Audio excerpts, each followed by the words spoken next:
Welcome to the very 12th BriightCast episode. We're looking back at the year, guys. It's a reflective one. Yeah. 2022 has been a pretty amazing year for Bright. Bright launched officially in May, so we look back. It's been our only year. Yeah, exactly.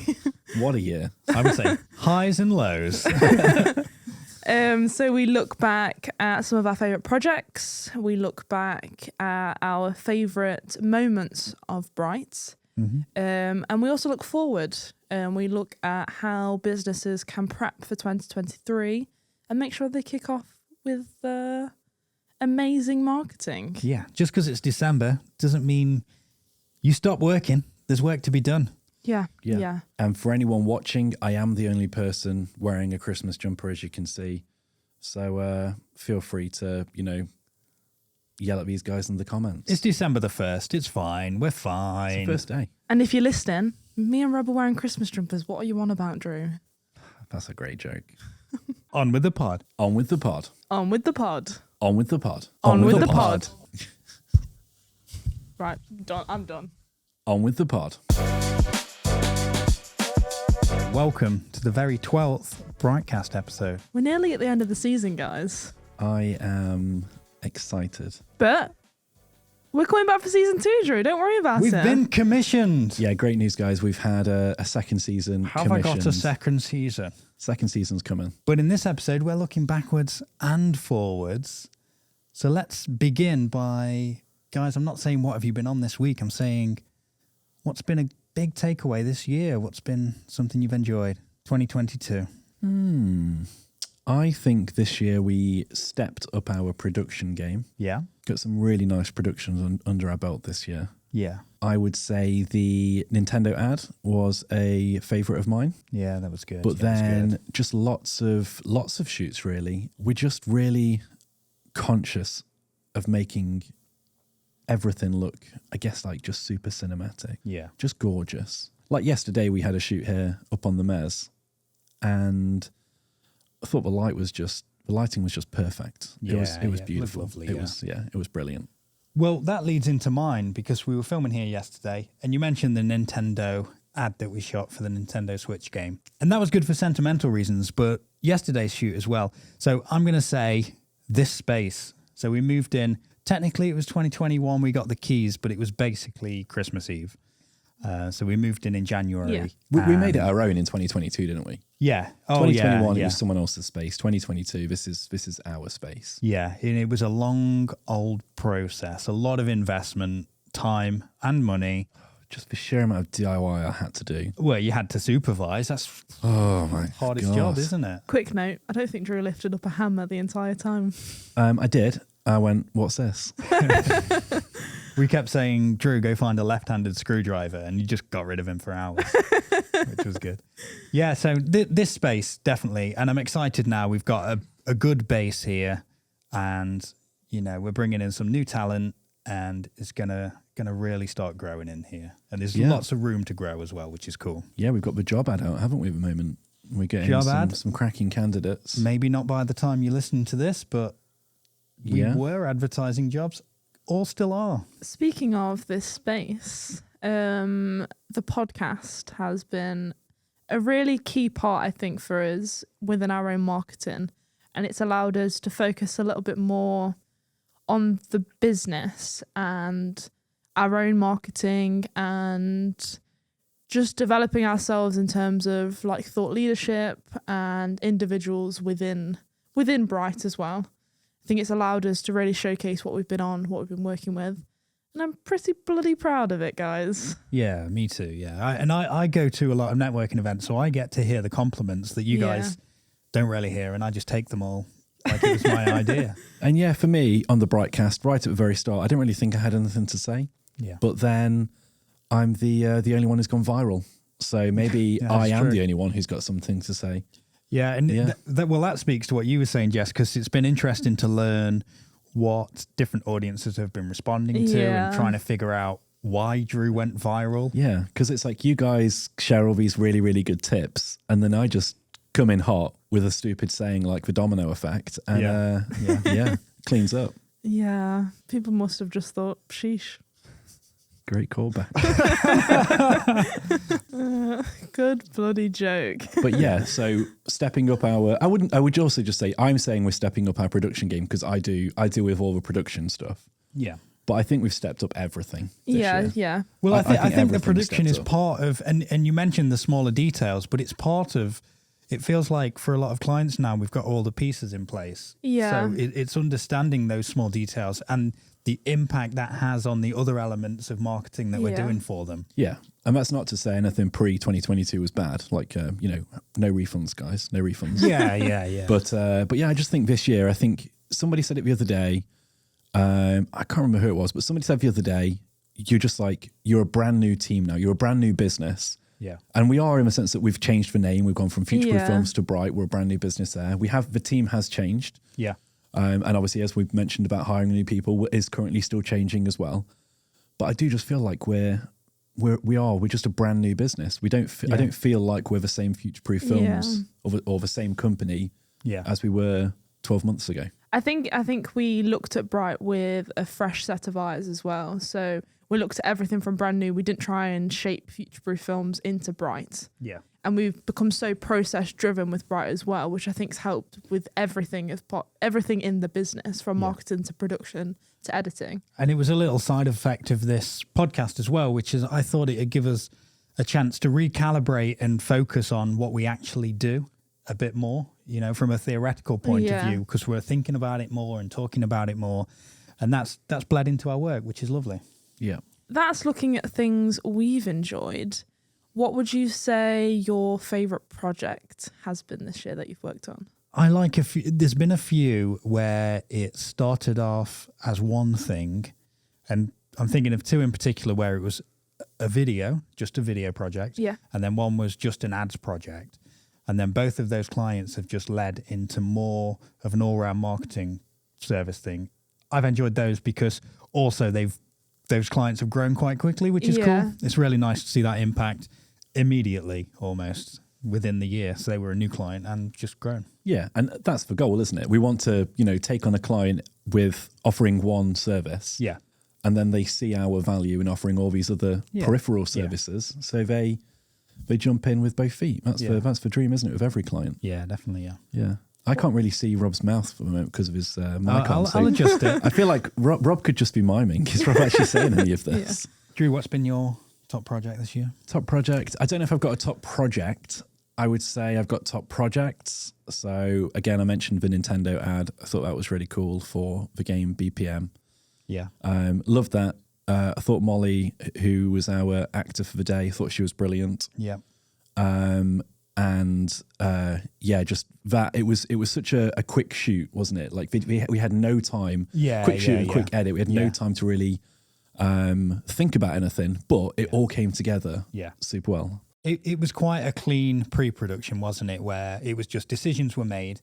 We knew we had this one day to get it all, so it was limiting certain setups. And it's like, well, we get all of this in this setup. Get this, get that. This will edit here. And it's almost choosing, because you try and put a few slick moments into everything, but it's just pre-deciding where they're going to be and not leaving it up to the edit, just having it from the off. Yeah, the client had an intro idea, didn't they? But we couldn't do that because of time, because it meant like an extra location, which probably meant an extra day's filming. Yeah. So we couldn't do that because of just time. So we quickly came downstairs, grabbed our phones, mocked up a bunch of shots just quickly on phones. Yeah. And then from there, we had kind of like sign off from the client to go ahead with this new intro, which took out that extra location as well. And we've started working with Heck Sausages. Yeah. And I'm going to mention them because we're currently working on that project. It's a really fun project. There's loads of fun things happening in it, but I'm mostly mentioning them because last time we saw them, we got a big bag of sausages for free. Yeah. So I think if we mention them again on the pod, maybe we get more sausages. Yeah. I think that's the rules. Yeah. Yeah. And we've got We've got 2 more days of filming to do with them, haven't we? That's 2 bags minimum, straight away, guaranteed. Yeah. We'll mention this little shout out thing. Yeah. We should have written a few scenes where it's like, oh, and maybe just bypassers get given loads of sausages to take home. Yeah. And we still can. Yeah. Yeah. Okay, brilliant. Yeah. But yeah, those two projects. But then, yeah, there's loads of projects, all sorts of ones. So like even like ones where they wouldn't necessarily seem like they're super fun projects. Yeah. I think just because we've nailed the production on them. Yeah. And we've nailed the production and the post-production. They're just great bits of work for our clients and therefore their favourite projects. Yeah. Not every project has to be a super fun project. No, and the longer I do this, the more I appreciate those sort of clean turnarounds, delivered well within a deadline. We've got time to do it all. It slots into the marketing that they're doing. Yeah. Like the conference one, it was a day filming and then a couple of days editing. Nailed it. Absolutely nailed it. Yeah. Client loves it. Yeah. Perfect. What more do you want? Jess, top projects? I think there's a few that I've enjoyed working on. Bright's enabled us to have a deeper dive into companies' strategies. Yeah. So I've loved just being at the heart of people's marketing and creating campaigns that have made a real impact on their marketing and on their business, rather than it just being a video project or an ad project. Yeah. We've been able to sort of create services around their needs to make a real impact on them. Yeah, it's been nice to deliver those reports, see great data, but then them just say, oh, yeah, that'll explain all those sales and new contracts we've won. That's amazing. Yeah, we're in it for the success of clients, aren't we? That's what we love. Yeah, definitely. Okay, so that's looking back. So let's look forward. And the main topic is how can you start 2023 with a bit of a bang? So starting off, and it's probably obvious when it comes to marketing, it's having a plan or a strategy in place. Yeah. Many people dive into a year, for this example. In January, they're like, oh, we need to start marketing more. We need to have a better online presence. We need to get out there on social media and put loads of content out. But then there's no strategy tying anything together. Yeah. They're just posting a blog here, a video there, maybe putting some ads out. Yeah. Nothing's a coherent plan. Yeah. So it's probably the first thing is nailing some sort of strategy that ties everything together. Yeah, a nice year-long one. Yeah, even if it's not a year-long campaign, even if it's just the first 3 months of the year, and it kind of outlines the first campaign that they're going to put out. So what content they want to share, what themes they're going to be talking about, and has a real guide so they can start January with a bang. Yeah, no, it's good. Because I think as well, like it's good when people come back, with passion and they want to dive into their marketing and stuff, and we do it, but it can end up just being a bit scattershot and also not sustainable. And the other thing to do with the strategy is start fixing some KPIs and some goals in place. Yeah. Well, goals first and then the KPIs to measure those, because that's how you can, work towards things and progress. Yeah, definitely. And I'd say set short, medium and long-term goals, because it's easy to say that, say on LinkedIn, you want 10,000 followers, but if you've only got 500, that seems like such a long way off. Yeah. So having sort of interim goals where it's in 3 months, we want X amount of followers, and then in another 3 months, we want this amount of followers, and how you're actually going to achieve those goals. Yeah. Don't set unrealistic goals and then just expect them to happen. Yeah. You want to increase by X amount of followers, and you're going to do this to do that. So increase in your posting, you're going to do ads, for example. And think about the goals. You always ask why.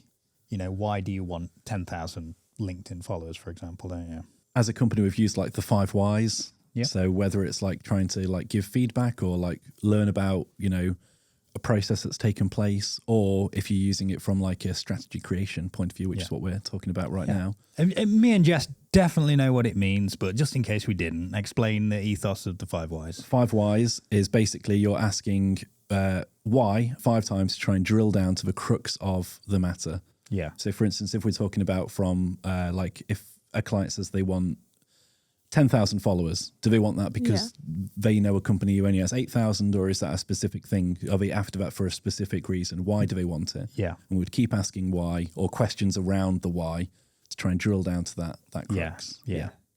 So in terms of nailing a strategy, within the strategy you'll be able to like unearth what content you also want to share. Yeah. And I know talking when this is being posted, it's the first full week of December, and everyone typically is probably breaking up around the 16th.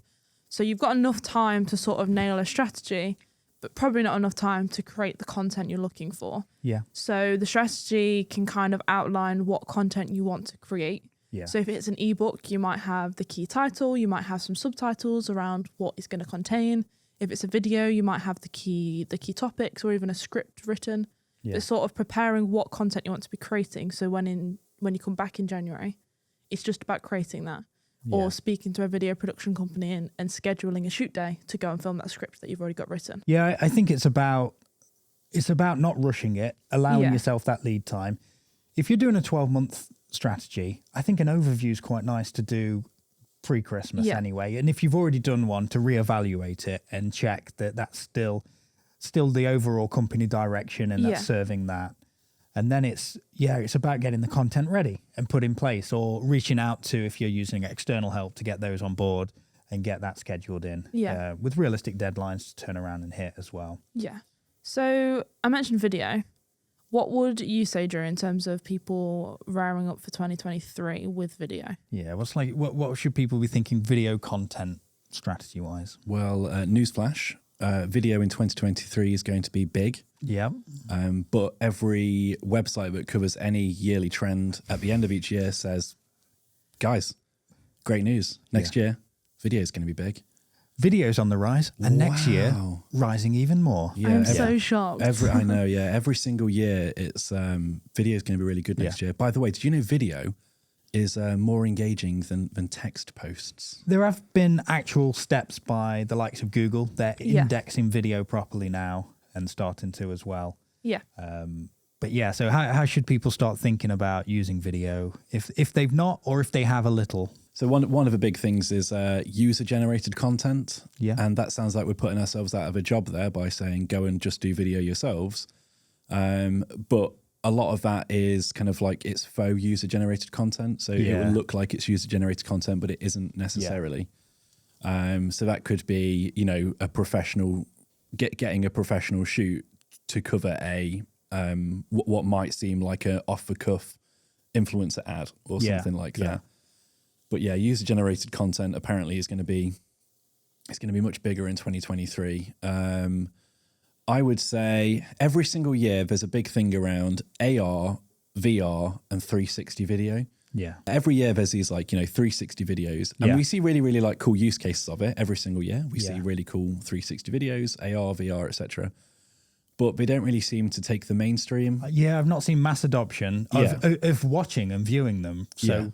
Which has led to not mass adoption in terms of marketing with them, I guess. Yeah, but I think also that maybe just means that there's still lots of new land to discover. So it's, we haven't seen loads of mass adoption. So if you are a brand looking to try something different and, try and carve out a niche or take your ad in a different direction. Yeah. Try one of those out. Give one of those a whirl. I guess in that there's a lot of opportunity to disrupt and stand out because it's not everywhere yet. Yeah, definitely. It's like the LiDAR stuff we were chatting about a few episodes ago. Yeah.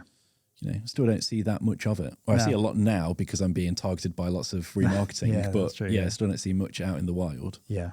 With video, Jess, I think mine's a little more boring, where I think still the fundamentals of video content strategy should apply. And it's things that people don't think about, where on your website, you'll have an FAQ. Yeah. But you could have videos that tackle all those FAQs, essentially. It's uses like that people should be thinking about, that marketing, that customer journey in their marketing funnel. Yeah. And where can video content do the heavy lifting? Because an FAQ, you're heading off all those questions early. Yeah. So it should promote more sales quite easily. Well, you can have it pretty much all the way through a funnel if you do that, can't you? Especially if we're doing the video ask style, which we spoke about a few episodes ago. Yeah. Where you've got that kind of choose your own adventure, taking that person, that guided, curated tour through something, whether it be a FAQ or something else, an inquiry or something. I think also just another thing with video, and it's not a new thing, it's just every single year, there's just a real focus on professional video. Yeah.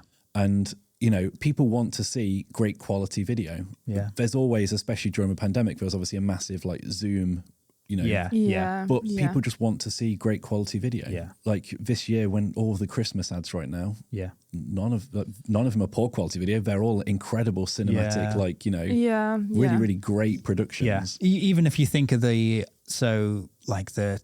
real TikTok users and things like that, who you think would want the more of the user-generated stuff.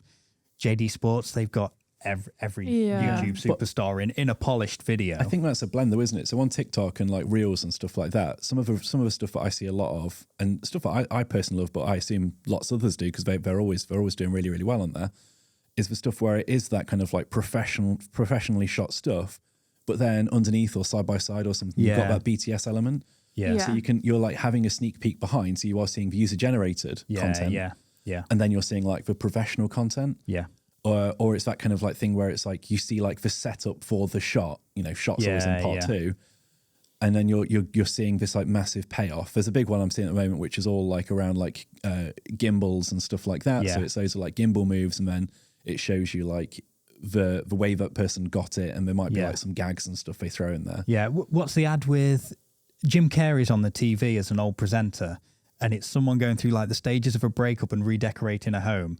But you see the BTS where they're following the person round, and then everyone's changing the set behind them, and it's a I've seen one-take a few like thing. that. Yeah, it's lovely. Oh yeah, they're brilliant, aren't they? Yeah, I love that stuff. Something that I've seen perform really well and is on the rise is more, I don't want to say community style videos, but more case study led stuff rather than sale videos. Yeah. As high quality videos have got more popular and more people are investing in them, a lot of people think that investment needs to go on a sales video, something that's very call to action led, that are going to get loads of conversions from it. But it's more looking at maybe a case study of how that work's been implemented rather than talking about a product. Yeah. So say it's a vacuum cleaner, rather than showing a vacuum cleaner and all of the features this vacuum cleaner's got, it could be how that vacuum cleaner is slotted in someone's life, how it's helped them keep their house clean, how it's quick and easy to use, how you can lift it. Saved a marriage. I was going to go saved a marriage.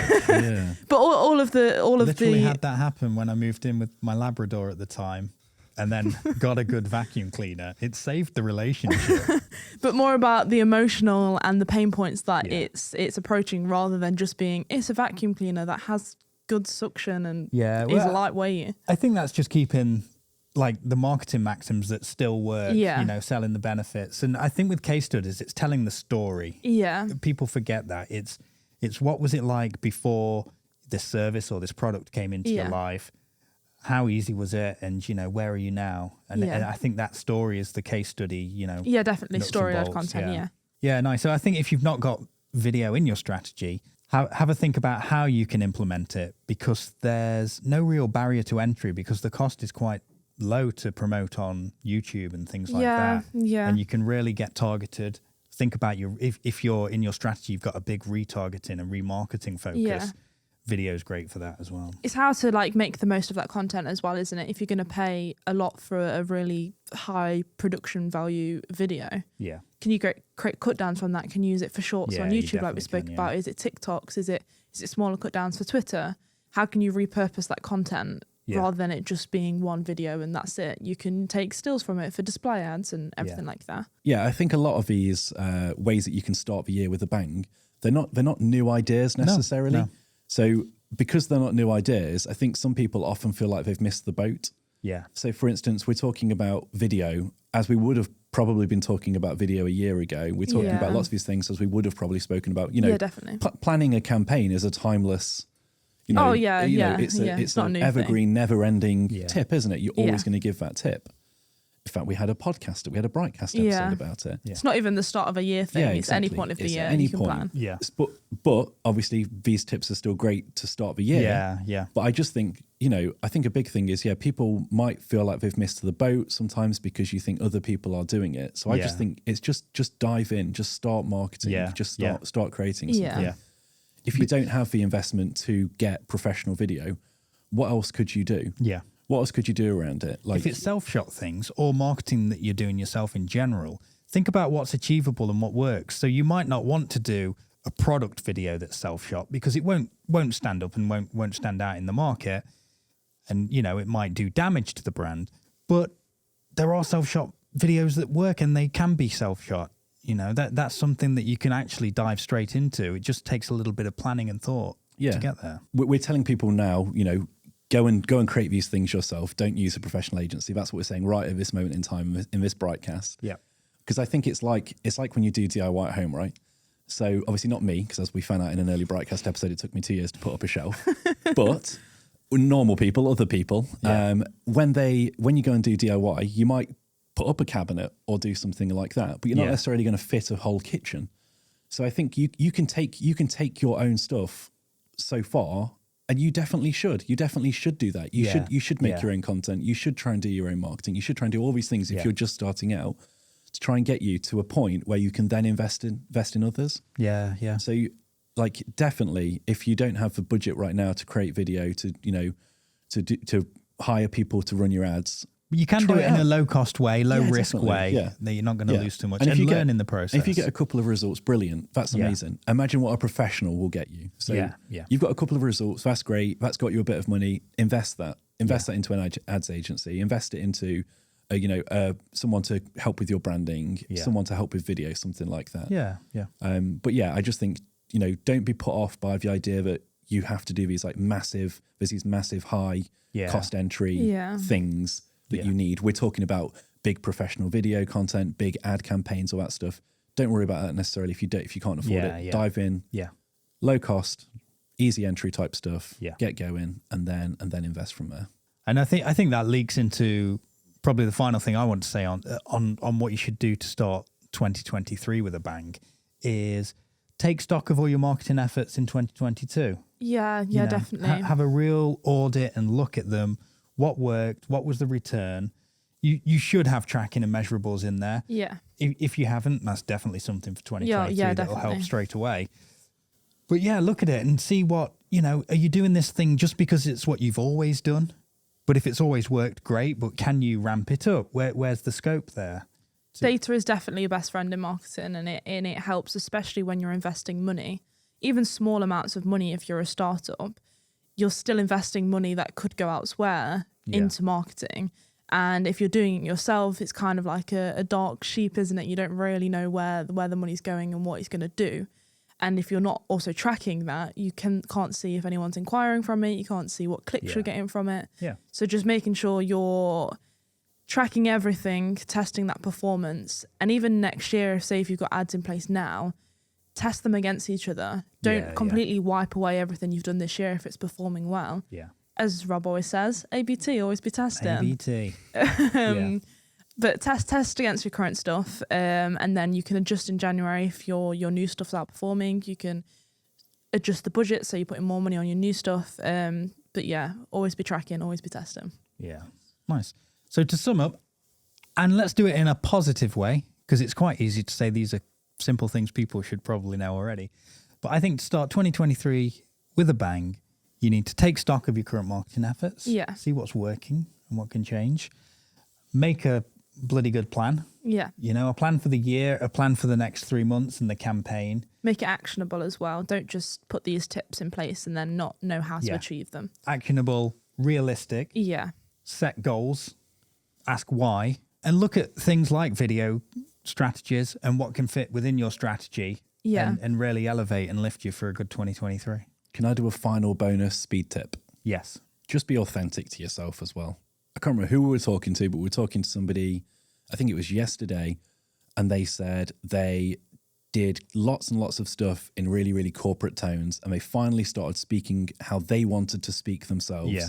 And they flourished. Yeah. So I think just try and be authentic to yourself. If you're trying to get your marketing, your branding or something like that across and it isn't authentic to you, you're kind of setting yourself up to fail. Yeah, definitely. They were some really good tips, guys. Some really good actionable tips for people to start their 2023 off with a bang. Yeah. It's the last episode of the season next, guys. Firstly, if you guys aren't both wearing Christmas jumpers and we don't have this place decked out, I'm walking. Decks will be up, jumpers will be on. Yeah. Trousers will be off. And I might even have some surprises for you guys. So the listeners need to subscribe, give us a like, and catch it next time. Oh, sweet. Exciting. Catch us next time.